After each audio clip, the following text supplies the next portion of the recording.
Ассаламу алейкум всем, здравствуйте.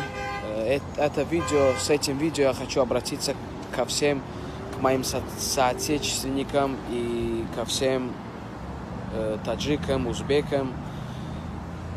Последнее время, когда я со своими друзьями, или же в комментариях, или же в любом месте, когда говорю на таджикском, я вижу там в комментариях, мне пишут: почему ты на таджикском говоришь?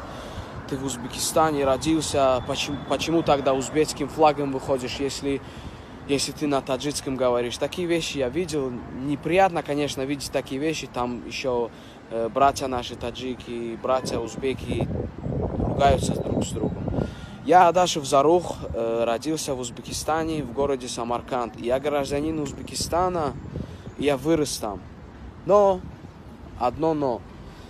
По нации я таджик. Я это изменить не могу ничем. И я не буду лицемерить то, что говорить всем: я узбек. И с моей мамой, с папой, с домашними, со всеми на таджикском говорить. Я такого делать не буду.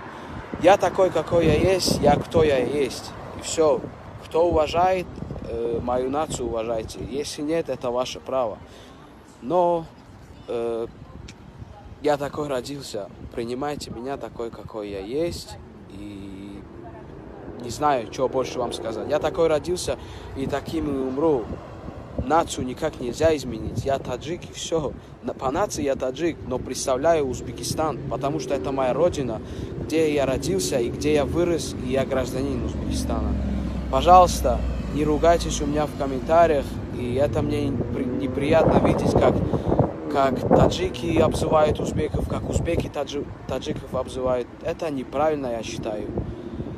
И я буду представлять свою родину, где я родился, где я вырос. Это не вам судить, что мне представлять и на каком языке мне говорить. В Узбекистане есть 10, 12, 15, 20 наций. Все на своем языке как хотят, так и разговаривают. И также в Америке. Я в Америку приехал, тут никто мне не говорит, когда я работаю, говорит: ты гражданин Узбекистана, ты таджик, ты не можешь на своем языке со своими разговаривать. Это каждый человек имеет право, на каком языке он хочет, на таком и говорить. Салам алейкум всем, спасибо всем за поддержку. Надеюсь, поймете вы меня.